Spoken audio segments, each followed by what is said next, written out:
Morning everyone, welcome to Indycar. My name's Gordon Ross.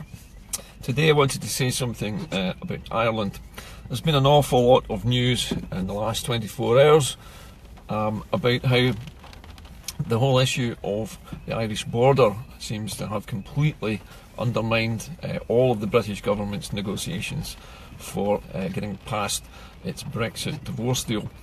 Now, they've already sorted out the issue of how much money the UK is going to pay for the various undertakings that it had already made when it was a member of the EU, and also I think they found some diplomatic agreement on how Europeans will be treated in the UK in terms of human rights, and how British citizens in the European Union will be treated as well. So that's fixed. But now we find that the Democratic Unionist Party has stuck its oar in the water, and or not even stuck its oar in the water, but it's put a huge stick through the spokes of the UK bicycle wheel, and it has completely stopped the entire Brexit process by refusing point blank to have any kind of special deal with the European Union for Northern Ireland.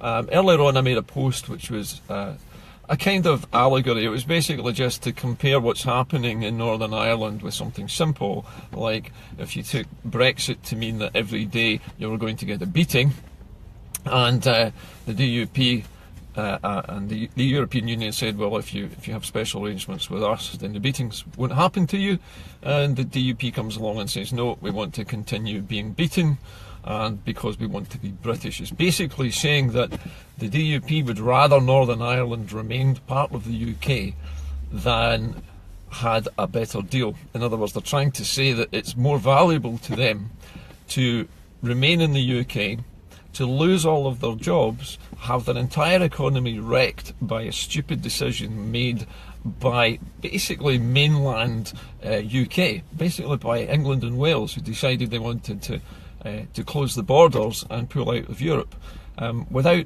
ever thinking what would happen with Northern Ireland or Scotland.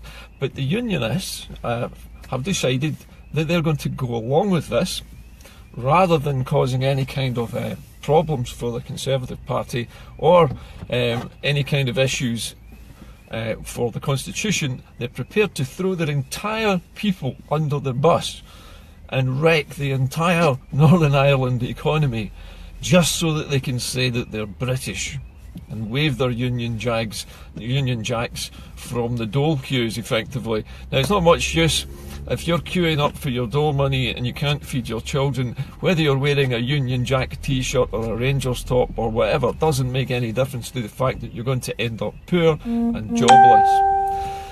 Why the Unionists have decided to do this now is beyond me, but there is a large proportion of the Northern Irish community which does not agree with the Democratic Unionist Party. And remember that there is no government, there's no devolved government in Northern Ireland at the moment, because the DUP will not agree to work with Sinn Féin.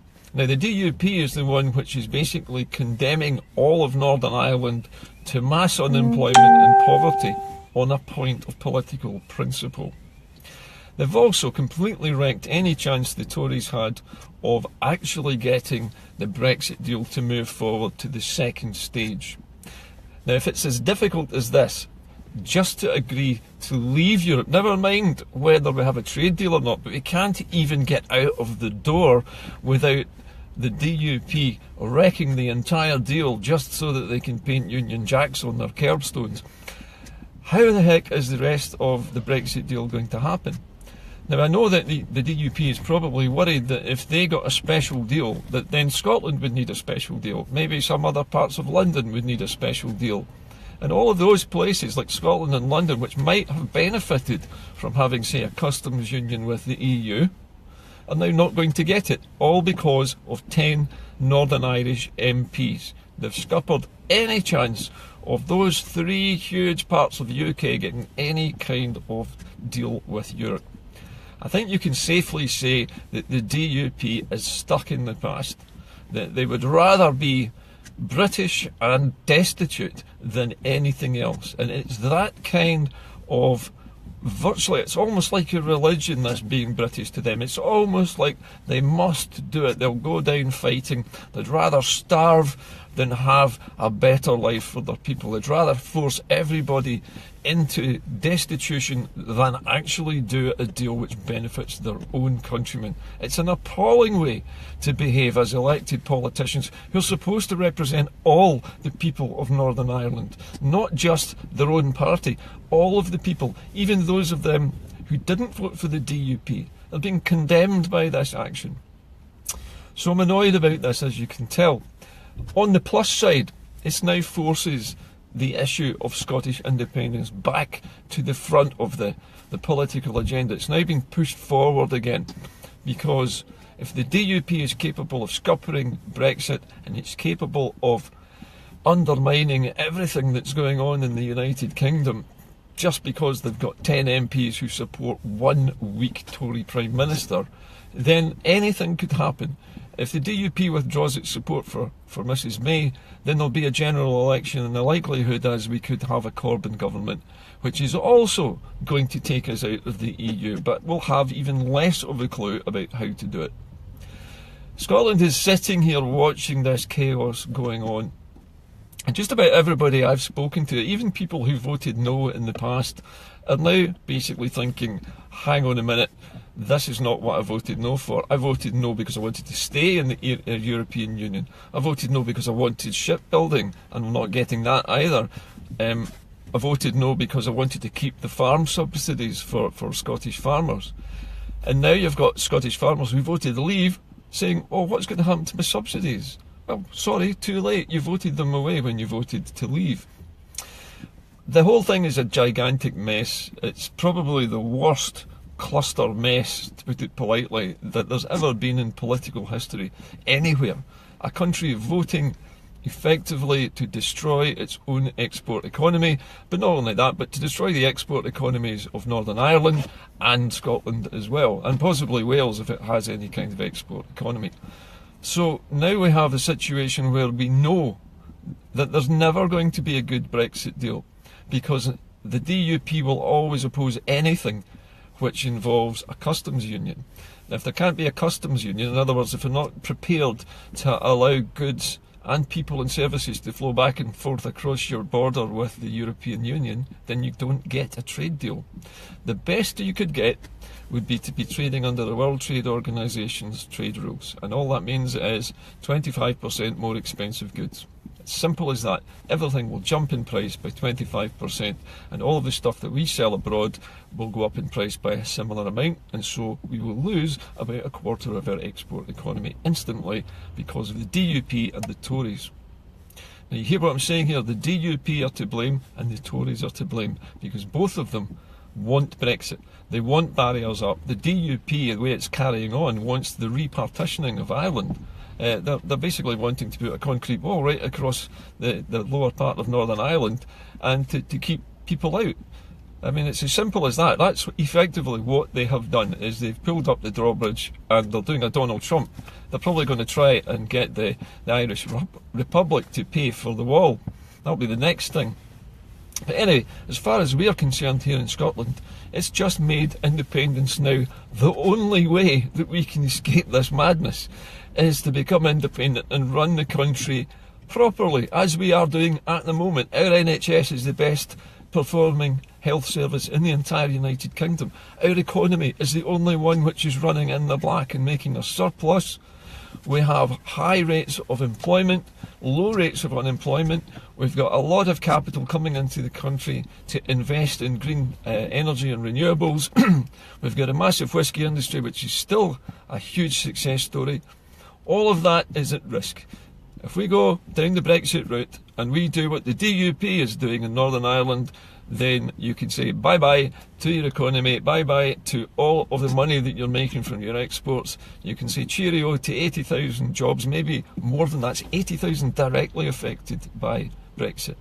It's probably going to be more than double that when you take in the rest of the supply chain and all the smaller businesses which feed into or service these larger manufacturing industries. So things at the moment are looking like we have to now leave the UK. The DUP has not left us any choice now. The Democratic Unionist Party of Northern Ireland is holding the balance of power in the United Kingdom. These ridiculous dinosaurs who don't even respect things like gay marriage, who won't permit things like gay marriage. They are so backward and they're living so far in the past that they want to drag us all down with them. They want us to put barriers up to Europe. Well, sorry, Scots don't work that way. We're not old-fashioned dinosaurs. We're a forward-looking modern country full of young, intelligent, well-educated, and older, well-educated people as well. And we're more than capable of running this country. We've been doing so with the SNP government for the last 10 years. And the only reason Scotland is not doing better is because of Tory cuts. If the Tories just left us alone and allowed us to govern ourselves, and we could take all of the tax money that we make, all of our revenues, and put them to use, we would be far better off. We are still producing more revenues than we get back in the block grant through the Barnett formula. And this is something that constantly needs to be repeated. We are subsidising the UK. It's not the other way around. But we have to leave now because the UK's left us no choice, sorry. We don't have a choice now. We either leave the UK or we allow them to ruin our economy. I don't see that there's an argument in favour of remaining anymore. There just is no argument which says we're going to be better off if we go down with the Brexit ship.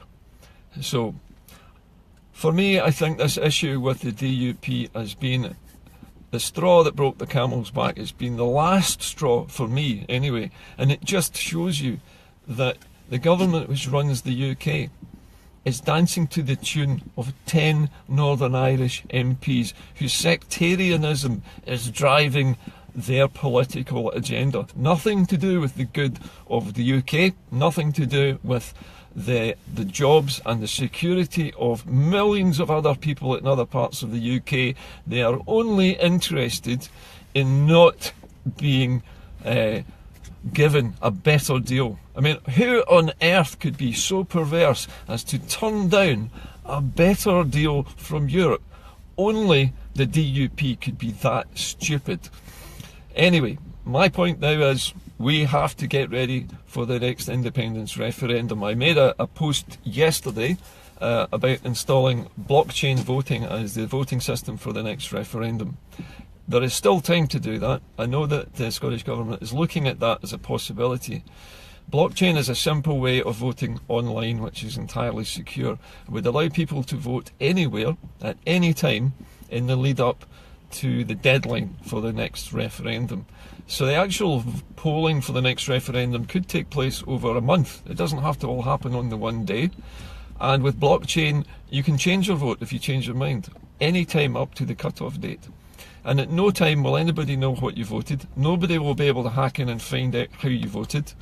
And only you will have access to your vote and your unique voting number in the system. So you will know that you voted yes, you'll know it's been counted, and you'll be able to find your vote and you'll have a written receipt for it. It's the best way to conduct any kind of referendum. It's much faster, it's more efficient, and it costs 10% of the cost of running an old-fashioned 15th century ballot box and paper and pencil referendum. It's a tenth of the cost of that, and there is no way anybody can tamper with it at all. This is what we need to do. We need to push now. The Scottish Government needs to get on with this job. It needs to get blockchain in place. We know the building blocks of the Scottish economy are being built at the moment, being put in. We've got investment bank going in. We've got a tax system built already. We're now getting a benefits office that's up and running, although it's only giving out a small number of benefits at the moment. It exists now. We've got a Scottish currency being worked on by the Scottish Government and many other groups, including Commonweal, the Scottish Hand, and lots of other people working on the currency. There will be a Scottish currency, there will be a Scottish bank. There will be independence if we vote for it, and blockchain is the best possible way of doing it. It's time to get on with the day job of freeing ourselves from the complete disaster that Brexit is becoming. This is like watching a train crash at 70 frames per second, extra slow motion, except that we, unlike everybody else in the UK, we can stop the disaster and we can get off. and we can let the rest of the UK do what the hell it wants. It can damage itself, it can put up its walls, it can lose its own jobs. They voted for that, not you and me. Scotland, remember, voted 62% in favour of remaining. And I've seen various polls around the last few days which are showing independence support in the 60% level now. Now, okay, these are polls done by radio stations around Scotland. They're not representative of everybody, but they are starting to show that the independence vote is beginning to climb again. The official polls are showing 47%. That's 1 point higher than it was the last time they measured it. And that's with a pro-unionist newspaper poll. So you can imagine now that we're balanced here. We're balanced on the edge of making a choice. Do we go down with the ship or do we swim for the shore? My money is on grabbing a life jacket and giving it the full breaststroke for the shoreline. Leave Brexitania to sink. They chose it. You didn't. I didn't. We want to survive. We want our economy to flourish. We're already self-sufficient. We've already got a very capable government, and we have all the levers of power in place now. No guessing, no worrying about whether the European Union will take us back or not, because if we're going to be out of the EU anyway, then after we're independent, we can renegotiate a deal with the Europeans that we want. And we can have another referendum about that if we want to. But the point is, we don't have to go down with the Brexit ship. And we don't have to be waiting to see what 10 Northern Irish sectarians decide is going to be our fate. I do not want to let people like that tell me what happens to my country. No way am I going to allow those 10 people to decide that. And I don't think you want it either. Anyway, I've ranted on long enough. It's time for me to go back to work, but it is also time for us all to start planning ahead for the referendum to come. And it looks to me like it will be called in the new year. I would expect and hope that Nicola Sturgeon and the Scottish Government will call the new referendum in the new year. And I think all of us need to make a resolution for Hogmanay, which is we're going to win Scotland's freedom and we're going to rescue our country from the stupidity of the Tories and the Democratic Unionists. Bye for now.